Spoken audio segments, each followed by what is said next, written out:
Hi, I'm indie fantasy author Melinda Kucsera. Welcome back to my podcast, where today I'm reading chapter 22 from Curse Breaker Enchanted. But first, I just want to remind you that my latest book, Rogue Ranger, which is the third book in the Robin of Larkspur series, is available on pre-order right now. It publishes on my birthday, March 10th, 2023, in ebook, paperback, also as a digitally narrated audiobook. So you can find that pretty much everywhere. I'll have a link in the show notes or the description, whatever they call it on wherever you're listening to this. So you can just click and go over and find it on your favorite store. So I hope you'll check that out. And I just want to thank our patrons, Glenda, Andre, for supporting the books and this podcast and all the things on Patreon. So thank you. And if you want to be thanked and also to receive copies of every ebook or every digitally narrated audiobook or box set, whatever, then go and sign up for Patreon. Every level comes with something. It's not just hearing these without ads. I think these episodes might start having ads. I saw a little icon in the dashboard where I upload them. It was like a green little symbol. So I think you might be hearing this with ads. I'm still learning about podcasting. So on my Patreon, there is the ad-free version. I also have them on my YouTube channel.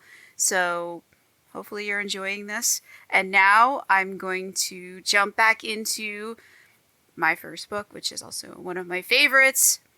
And the book that I can't stop revising, I'm actually revising it as I'm reading this to you. You're getting the version that, with the corrections, because I just can't stop changing this thing. So, the characters would like me to get to the chapter now. I've rambled enough, apparently. So, all those links will be in the description or the show notes or whatever it's called. So, you can check them out later. And now, chapter 22 from Curse Breaker Enchanted. Food now. Rand pounded a fist on Sarn's bicep as the bells tolled 13 times. Damn, lunchtime had come and gone and they still hadn't eaten breakfast yet. Rand had a legitimate gripe. Food might help Sarn figure out what to do about the ghost, the murders, the corrupted enchantments, the killer trees, the spying vermin, the strange symbols, and Ratwoman. Had he left anything out? Sarn sighed. The mystery kept growing the longer it went unsolved. If things would stop chasing him, he could figure out an answer. After the bells finished dooming him, Sarn's stomach growled. He set his sun down and teetered as the world grayed out. Instead of fading to black, the grayness took on human proportions and approached him. Sarn blinked at Shade, whose mask symbol flashed on the translucent map hanging in front of his face. To stay upright, Sarn pressed his shoulder into the nearest wall. Litharians had carved heroes doing all sorts of heroic things in high relief right on this spot. Why couldn't one of them peel themselves off the wall and lend a hand? Instead, lots of protrusions poked his arm as Sarn let the mountain hold him up. His head felt like it might float away without the rest of him. Not a good sign. Shade regarded Sarn with concerned eyes. Are you okay? Sarn nodded and pushed off the wall. Enough with the delays. It was time he fetched something to eat before another crisis dropped into his lap. Or had a new problem arrived wearing Shade's cloak and cowl. He eyed Shade. What did his friend want? No one sought Sarn out for company anymore, not since his best friend had discovered angel's dust. Well, almost no one. Sarn amended as Rand tugged on his pant leg again. Sarn grabbed his belt, cinching his too wide pants around his lean hips, and he made sure it did its job despite the 40 pounds of unhappy child yanking on it. I know you're hungry. I am too. I'm working on breakfast, Sarn told his son as he extricated his pants from Rand's grubby fingers. And lunch? Yes. Problems? Shade hazarded, speaking for once without rhyming or adopting a sing-song tone. We missed breakfast. And lunch? Rand glared up at Sarn, who held both hands up in defeat. And lunch. I'm about to get both. Want to join us? Shade gestured for Sarn to lead on, and he did, right to the middle kitchen's double doors. Sarn stopped on the far side of the 20-foot-wide corridor. Watch my son. I'll be right back. Shade gave him an incredulous look, but Sarn ignored it. He stole food from here twice a day. Since he'd missed one meal, he'd take both now and save himself a return trip. So nice of fate to provide an extra pair of hands to carry things, because Sarn would need the help. He had to steal enough food to feed his family and the foundlings too. Then he would help the ghost boy. Stay with Shade, Sarn told his son, before crossing to the doorway to get a better glimpse of the goings-on. At this hour, the cook's helpers lined every available surface. Knives chopped, hands kneaded, and younger assistants ferried bowls of cut vegetables and chopped meat to the line of apron cooks stirring pots. Red Lumiere crystals glowed in the wall-mounted banks of ovens, dyeing the bakers red with their light. Aproned youngsters seized the bottles of herbs from a shelving unit and passed them down the line. A door opened in the wall opposite the ovens, and a blue glow spilled out. Inside, blue Lumiere crystals pulled the heat out of the air to keep the perishables from rotting. Next to that cold room, a door led to the pantry, and it would satisfy all his alimentary needs if he could reach it unseen. Sarn made certain his hood hid his too remarkable face before he darted into the kitchen. But his magic turned his limbs into lead weights, causing him to stumble as one of the cook's helpers turned. Pink stained his apron from the beets he'd diced. Sarn ducked behind an island and shut his glowing eyes. Don't see me, I'm not here. Sarn repeated the command, willing the youth to keep walking. The 6 words stretched and twisted. Don't see me, I'm not here. Each took on a circular shape against the green glow imprisoned by his closed eyes. Don't see me, I'm not here. Sarn pushed up from his crouch. No one shouted at him, but he stayed close to the kitchen's periphery as he skulked to the next station in line from memory. Don't see me, I'm not here. Each word hooked the magic and yanked it out, changing its prerogative from stopping to helping him. Don't see me, I'm not here. When his 6th sense told him to drop, Sarn hit the tiled floor and slid behind a butcher's block-topped island. He nabbed a sticky bun and devoured it in 2 bites. The remaining 11 dropped into a sack he produced from his pocket. With his eyes tight shut, he squatted there and searched with all his senses for more portable food. Don't see me, I'm not here. Slower and slower, the words repeated. Consonant vowel, consonant vowel. Don't see me, I'm not here. 6 beats for 6 words, and the magic danced to its tune. Don't see me, I'm not here. It wove between the word shapes, building a framework. Don't see me, I'm not here. The scent of freshly baked bread cooling somewhere nearby made him salivate for a taste. Sarn ducked behind 2 wine casks and slipped on spilled water as magic burst from him in a blaze of white light. He went down in a sprawl. Magic settled over him, merging his forest green cloak with the shadows behind the counter. What had he done? No one screamed as Sarn gathered himself to rise. Runners crisscrossed the kitchen, fetching and carrying. Had anyone even looked up from their assigned tasks? He'd have to open his eyes to check, but they'd see him if he did. Sarn rubbed his closed eyes to remove the afterimage of a twisted ellipse. Magic poured into that drunken circle, spinning it around on its tilted axis, but not a power he recognized. His magic always glowed green like his eyes, but not this, whatever the hell it was. The magical thing hung above his head, reminding him of something he'd seen within the last day or so. It had to be a spell, but what was its aim? And most important of all, how could he shut it down? Sarn ground his molars and fought the urge to punch the floor. Why did his magic pick now to interfere? Sarn stared at it, this accidental thing he'd conjured, remembering the circles chasing him in his dream. The skin on his arms prickled, and the temperature dropped from stifling to sub-zero, flash freezing the puddle at his feet. Something dark was coming, and its gaze had just fixed on him. Sarn shuddered and pushed up from his crouch. He had to fetch what he'd come for and get the hell out of here, fast. Meanwhile, outside the kitchen, Rand crossed his arms over his chest and glared at Papa, creeping across the 20 statue-choked feet to a doorway. Hurry up, Papa, I'm hungry. Rand knew better than to voice his complaints aloud, though. Papa's attention had fixed on food finally. Why it had taken all morning to aim him in breakfast direction mystified Rand. Mama had been more reliable about mealtimes, but Mama was gone. Only Papa was still here, and Papa operated on his own timetable. Most of the time it matched up with Rand's, but not today, though, and the missed meal made him cross. Rand's stomach gurgled again. But Papa continued his statue impersonation as he studied the kitchen's interior. Go inside. What was taking Papa so long? Rand had smelt hunger's fruity scent on Papa's breath. Finally, Papa went inside. A light flared up inside Rand's head, marking Papa on paper in his head, and he smiled. Papa might be out of sight, but not out of mind. Behind Rand, Shade shifted from foot to foot in nervous agitation. Rand moved out of range. Adults sometimes forgot he was there. Not Papa, but Papa had magical reminders. Rand glanced over his shoulder to gauge the distance between himself and Shade's shifting appendages and froze. Shade's clothes bulged in odd places as melons rolled around under the gray cloth. Rand moved sideways, but stopped when his back bumped into a statue's braided base. Something was wrong with Shade. Rand doubled over and groaned as nausea crawled into his tummy and twisted it into knots. A translucent hand pointed towards a narrow aisle between the statue and Shade. Rand shook his head at the not boy thing. Frantic now, the hand semaphored his danger. Papa said I have to stay with Shade. Intense cold gripped Rand's wrist. Papa had made him promise to be quiet, so he clapped his free hand over his mouth to silence his whimpering. The cold crept up Rand's arm as the not boy thing's hand dragged him out of the alcove formed by two catty-cornered statues.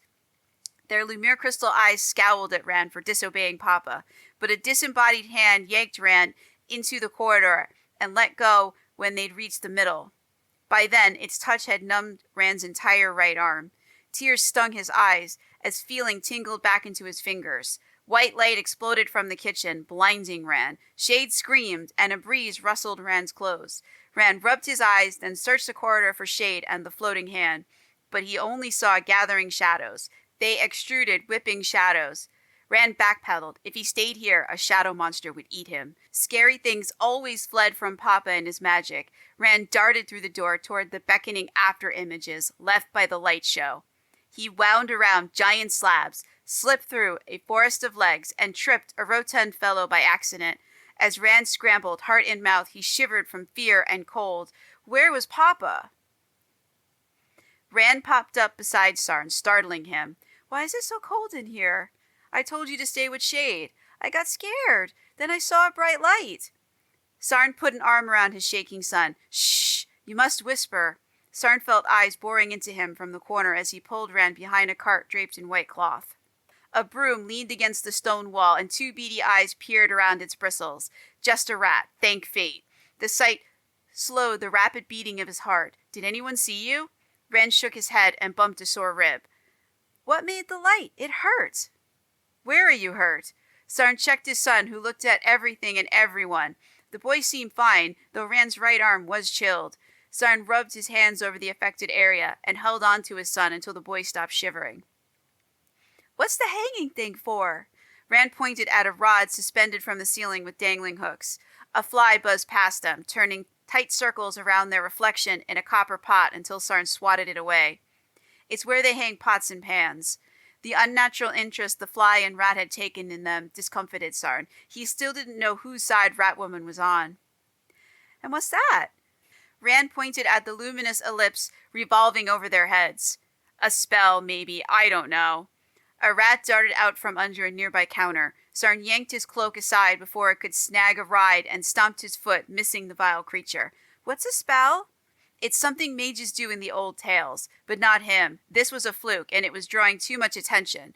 Sarn swiped the loaves of bread tempting him from a nearby counter. He bit into one and savored each bite as he darted around an island. What are those red boxy things? Sarn pulled his distracted son into the shadows next to him. They're ovens. We use red Lumiere crystals to cook because all the wood in the forest is enchanted, so its wood refuses to burn. Sarn slipped behind a column as he scanned the bustle.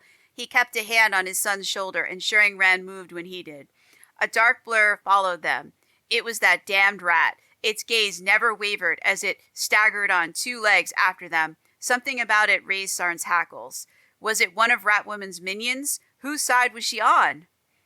There's no such thing as an evil overlord, Sarn muttered. No archmage watched them through the rat's eyes because the seekers had killed them all. Rand coughed, interrupting his speculation. Staying low, Sarn carried his son to a line of sinks. Sarn snatched a cup from a stack and held it under the stream, dripping off a U-bend. Beside him, a youngish man washed dishes without ever glancing away from the sudsy pan. Between sips, Rand coughed and probed the leaky pipe with curious fingers. What are those? And Rand slid off his lap and turned in a circle of questions and curiosity, pointing at everything in sight. His voice rose above the clamor until Sarn shushed him. At the other end of the kitchen, a shining white ellipse cast its spell, ignored by all. Was the spell dampening the sounds they made? Sarn glanced around and met the malevolent eyes of the rat. There was something unnatural about it. I'll explain later, he whispered in his son's ear. Stay with me and be quiet, okay? Rand nodded, but his eyes tracked a tray sailing their way. Sausages! You said I could have 2! No, I said you could have 1. Come on. Sarn's stomach gurgled and propelled him on to the next patch of cover. Rand licked his lips for a taste of those sausages as he hurried at his side. A quick tug sent a dozen sausages sliding off the rack. Into his sack, Sarn dropped the 10 sausages, after handing his son one. Sarn ate the other sausage before nabbing more. Everyone loves sausages, and he spied no roasts left out to cool. The temperature dropped, and nausea cramped his stomach. Sarn glanced at the rat. Its eyes swelled into 2 black marbles. When they hit the floor, they sprang open, releasing piles of roaches that marched toward them. Jurlo's order echoed in Sarn's head, "Stay out of sight," and it pushed him toward the door, but his bag was only a third full. A tray of hard-boiled eggs cooled in their shells on the next counter, and on another one, a basket stacked high with fruit had caught his son's attention. They'd have to take that too. I left the bread here to cool. Did someone send it out? I didn't. Ask Feynman if he saw it. Cursing his ill luck, Sarn zigzagged toward the exit and knocked every edible thing he passed into his sack. Shouts followed his progress, but he ignored them since no fingers pointed in his direction. The exit beckoned. Sarn gave the spell writhing in the kitchen's middle one last glance. It flickered as its revolving slowed. Would it cover their escape?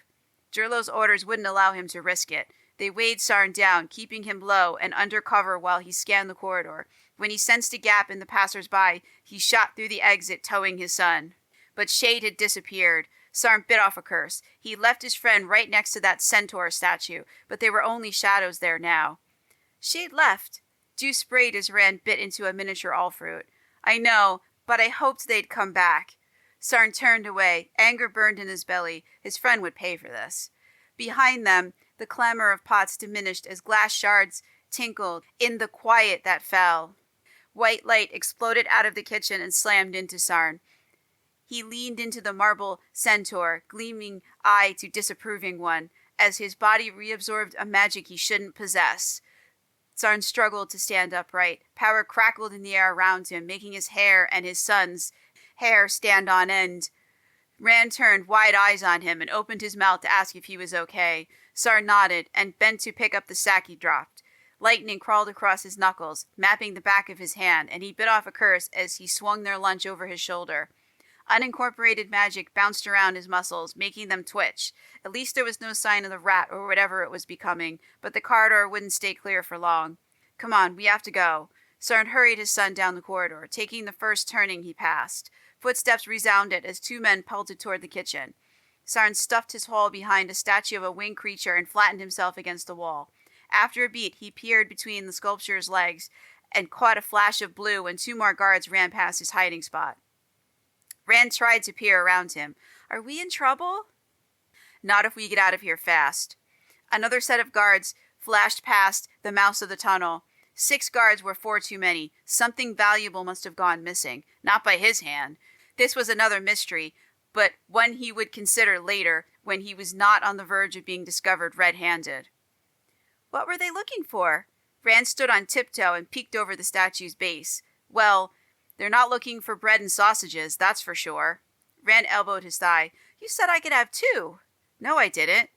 Sarn hefted his sack and ushered his son toward the nearest staircase. Those 6 guards had a lot of ground to cover unless they called in reinforcements. Would they? What the hell had gone missing?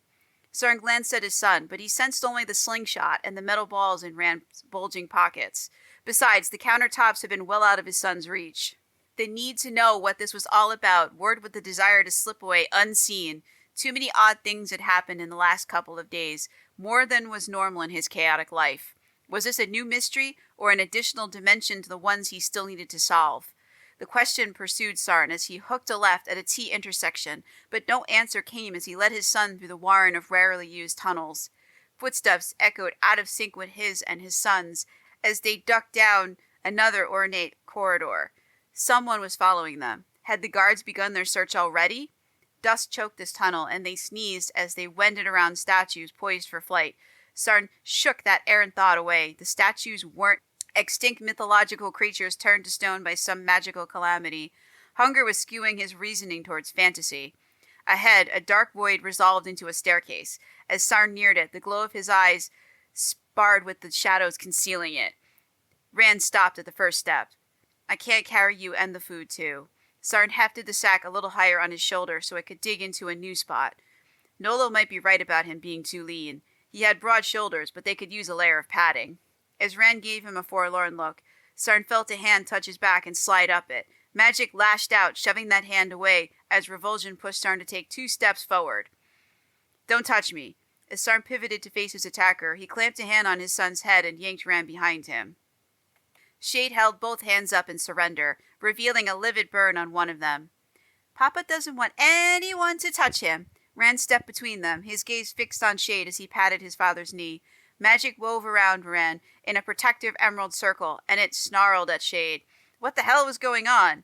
Sarn rubbed the bridge of his nose where a headache stabbed him in the face. His magic had never rejected anything but the healer's touch. Had it adopted his preferences? Shade held up both hands in surrender. No harm meant. Don't touch me. You know I don't like it. Anger tore through Sarn. But I can. And his magic welcomed the tiny hand touching his hairy leg through a tear in his pants. Yeah, but you're my son, so you don't count. And Sarn received no impressions or other troubling insights from his son's hand. Rand scowled at that intelligence until Sarn patted his son on the head and steered the boy behind him. Why did you abandon my son? Why had the magic interpreted Shade's hand as a threat? Sarn studied his friend while he waited for an answer. But Shade's head-to-toe gray regalia did a better job of hiding everything than Sarn's cloak did, and he felt a twinge of envy. Maybe he should swap his green cloak for the gray wool most of the indentured favored. Sarn touched its once fine cloth, but his cloak proved someone had once given a damn if he survived, and he couldn't part with it. Forget it. I don't care why you left. Just go away. I can't deal with you. Because Sarn might strangle his oldest friend. Also, those guards must be searching this level by now. They saw you fall, and they told all. You walk tall, with no scrape at all, tail spread like a ball, tossed through the sprawl. Now one and all say fly, not fall. Even gangs call you Angel All. Thought you stay hid, not do, less bid. Enough. Sarn turned, cutting his friend off mid-babble. You told me all of this last night. Leave us alone. Sarn picked up the sack and got a good look at Shade's bloodshot eyes. His short friend squinted and struggled to achieve proper focus with his swollen pupils. Shade was as high as the Lumiere crystal mosaic overhead. Damn you, you promised you'd quit, but that promise had been a lie all along. Sarn slung the sack over his shoulder and descended the stairs. At least one question had an answer. His magic had rejected Shade because it hated drugs, and it would keep them away from him. If only his friend had subscribed to the same idea. Angel flies and falls, broken-winged, he still calls. Go away, I don't want you around my son when you're like this. Sarn ignored the curious glances Rand sent him and hustled the boy down the twisting steps. Have to tell you all, before the last call. Go away. 200 steps more and they'd reached the lower quarters. Shade spouted more nonsense, but Sarn ignored it as he stepped onto a landing and steered his son around the first turning, determined to lose Shade. He had enough on his mind without adding the rantings of an addict to the pile. Sarn slid down his door into a puddle of elbows and knees and regarded the overfull sack. He should divide it up and leave the lion's share for the foundlings next door. Before he could move, Rand's head and shoulders vanished inside the bag. Chilly air buffeted Sarn as the ghost boy coalesced, and this time he had all his parts. The ghost's pale green eyes pleaded with Sarn to get up and do something. What do you want? Other than finding out what happened to you, there's not much I can do. The ghost didn't speak. It just stared at Sarn from the other side of the mortal veil, beyond the reach of speech and his magic too. Rand smiled as he backed out of the bag, holding his sausage up in triumph. He patted over, his attention riveted on the ghost now. Rand extended his hand, but the ghost backed away and faded out as a shadow rose from the floor. It passed through the spot the ghost had occupied and extruded tentacles as it dove at his frowning son. Sarn seized Rand and pulled the boy to him. The shadow hit the floor and vanished as his magic increased his eyes' glow. What was that dark thing? Rand pointed with the sausage half in his other hand. That's what I'm trying to figure out. Can I help? Rand finished his snack. Not right now. Thirst forced Sarn to get up and slake it with the tin cup he held under a dripping stalactite. After he had drank his fill, he handed a full cup to his son and grimaced at the sticky state of his offspring. Sarn wet a section of his tunic and wiped Rand's face clean. He should supervise his son snacking. Instead, Sarn staggered to the mattress and cast himself down on it. He had a lot to think about, but he was so damn tired. Every part of him cried out for rest. Surely the mystery could wait a few hours more. Bells chimed the hour, ringing 14 times as Rand joined him. His son smelled of dust, sausages, and fruit juice as the boy pillowed his head on Sarn's shoulder. He hugged Rand close. "You're not okay." "I'm tired. It's been an eventful day." And he had to report to Nolo soon. Sarn suppressed a groan. None of his heroes had to go to work while they were righting wrongs. None of them were indentured, and Sarn was. Promises he'd made years ago chained Sarn to his word. No matter, he'd go to work and find some way to work on the Ghost Boy's problem while there, because Sarn had no other options. "Papa, what was that thing?" "What thing?" "He's not a real boy, because I saw right through him. What was he?" Sarn looked around, but saw no spooks. "He's a ghost." "What's a ghost?" Indeed, what was a ghost? Was it a spark of personality, or was it something more? And how had the shadow moved independently of the light source throwing it? What about the insectoid abomination and all the other weird things that had chased him? Sarn rubbed the bridge of his nose. "I don't know." "Why does it run away from me?" "I don't know." Rand tightened his grip on his son. Rand had no magic. It must be something about the Ghost Boy making it impossible for the two children to coexist in the same place. But was that germane to the Spectre's problem? "I just don't know." Rand fingered his stuffed bear's ears. "Bear and I saw it. The ghost, I mean." "When?" "When you were sleeping. Uncle Myron didn't see it. It showed up and went away 2 times. Rand held up 2 fingers to make his point. "Did it do anything?" Rand shifted his grip so he could see his son's pensive face. Let the answer be no. Rand shook his head. "It looked at me. I asked it questions, but it wouldn't talk to me." His son hugged his bear. "What does it want?" "I thought I knew, but now I don't know. Did it do anything else?" Rand held out his arm. "It made me cold here." "When?" Sarn rubbed the affected spot, but it was warm now. "When you left me with Shade." Rand reclaimed his arm and squeezed his bear. "And I saw a shadow monster." "You saw what?" Sarn stared. This was Shayari. There were no monsters here. Until yesterday. How could the death of one child lead to all of this? It couldn't. There had to be more to this. And where was Shade when this happened? Rand shrugged. Sarn rubbed his son's back. "I'm sorry you had such a scare." Silence blanketed them. Had the ghost dropped in to warn him?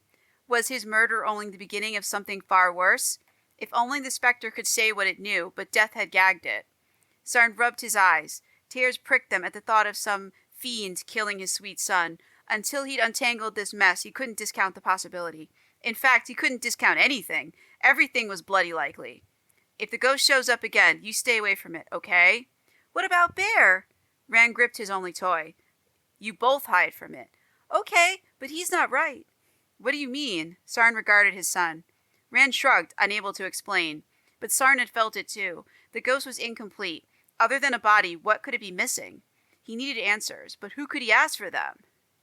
Rand squirmed free of his grip and returned holding a slim volume. "What are you doing with Myron's book?" Rand hugged the book to his chest. Bound in brown leather, it was wider than his son's torso and just as long. "I want to see it. It might help."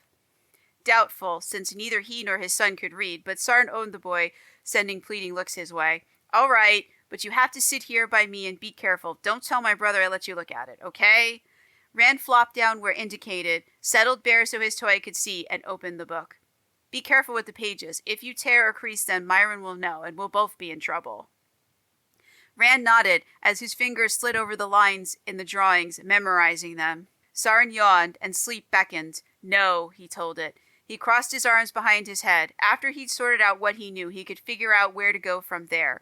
Beneath the mattress, the mountain slumbered, and he shivered, recalling the touch of its alien consciousness and the cancer eating at its roots. Something about that cancer niggled at him. It was like something else he'd run into. If only he weren't so tired, he might recall it. Bear's button eyes focused on him, and in their depths, intelligence flickered. Sarn blinked, and Bear was just a toy again. "You figured it out?" Rand gave him a hopeful look. "No. The idea had fled before it had fully formed." Sarn rolled onto his side and tried to recapture it. Rand's fingers revealed a guardian's face in slow increments. He wasn't one Sarn recognized from the stories his brother had read to him. Something about the book teased his memories. The Rangers had one, filled with signatures, dates, and notes about people's travel plans. No one sane would head into the hinterland without leaving some record behind. What if one or both of the murder groups had departed from Mount Eredron? They'd all died within 4 miles of here. One of them might have left a note. Maybe it would tell him something about the boy or his traveling companions. Sarn sat up, drawing his son's gaze away from the illustration. You stay. It's not time to go yet. I know. I'm not leaving you. Satisfied with the answer, Rand resumed his interrupted tracing. Those killers had ignored the rules for a reason. It had to be the Shirakai, the stupid law that legalized the killing of mages centuries ago. What else could motivate murder in a forest prejudiced against fools? Such law-abiding citizens would want to leave a record of what they'd done, something to illuminate why the forest had allowed the boy's death in the first place and kicked off all this insanity. The harbor master kept records, too. If the Seekers had stopped at Mount Eredron, they'd show up in his ledger. Will could look at it any time he wanted. It was a place to start, and with luck, it would lead to answers. Next time, can we have a nice adventure? Yeah, I'll try. I'm sorry today was such a disaster. Sarn yawned, and guilt stuck hundreds of needles into his heart. I should make a safe place for you to play. Sarn turned the idea over as he stared at the crenellated wall. With nets to climb? Sarn nodded to his son's suggestion. What would it take to create such a haven? He fell asleep, imagining a place for children echoing with laughter, fast turning to screams. Blood splashed the walls, and children's corpses littered the floor. Rocks fell, blanketing them in rubble as an icy black curtain dropped, hiding 13 graves. A 13-pointed star ghosted out of the shadows, and a voice whispered, Im Meyer Eritor. A hand shook his shoulder, startling Sarn out of a nightmare. Im Meyer Eritor. The phrase persisted, growing more ominous with each repetition. A warning vibrated in his bones as Sarn blinked bleary eyes at his brother. What time do you have to go to work tonight? What time is it? 19th bell just rang. Im Meyer Eritor. Something bad was coming, something connected to the murders and the ghost boy somehow. Do you still have them? Sarn whispered into his son's ear. Rand had curled up in his arms without Myron's book. With luck, the clever child had put it back where he'd found it, and his brother would be none the wiser. Have what? The seeds. Rand pressed on his stuffed bear's belly until the edges of a pouch appeared. Soft white light shone from within. Keep them close. Sarn hugged his mystified son once more, then laid him down on the mattress. What the hell was that all about? Myron glared daggers at Sarn's back. Sleep still fogged his mind and hunger cramped his belly, but 19th bell had already rung. Sarn had 60 minutes to find his master. He yanked open the door and pulled his cowl down to shade his face. Sarn, answer me. I can't, because I don't know. Sarn closed the door on his brother's reply and rushed toward the danger thrumming in his veins. And that's the end of chapter 22. I made a couple of changes in this while I was reading it. I repeated the "Don't see me, I'm not here" a few times additionally that aren't in the text. It just sounded better as I was reading it to repeat it a few times within the context. I don't like to repeat things too often in a book because that can get annoying. But in here, it felt like that needed to be repeated a few extra times in between the text because he's thinking it over and over again. So I hope you enjoyed that. And I love this scene. It's kind of fun. He's trying to steal food and Rand's trying to convince him that he should get 2 sausages. The hilarious thing is that, like, at some point, Sarn probably did tell his son he could have 2 sausages. So when Rand says, you said I could have 2, like, he's not lying. There was probably a point in a circumstance where Sarn did say that, and now that's become the refrain. And Rand will point this out at other times, too. There's a whole bunch of other funny scenes involving food, at least one in every one of the books, and there's currently 9 books in the Curse Breaker series, and there's a cute scene involving food.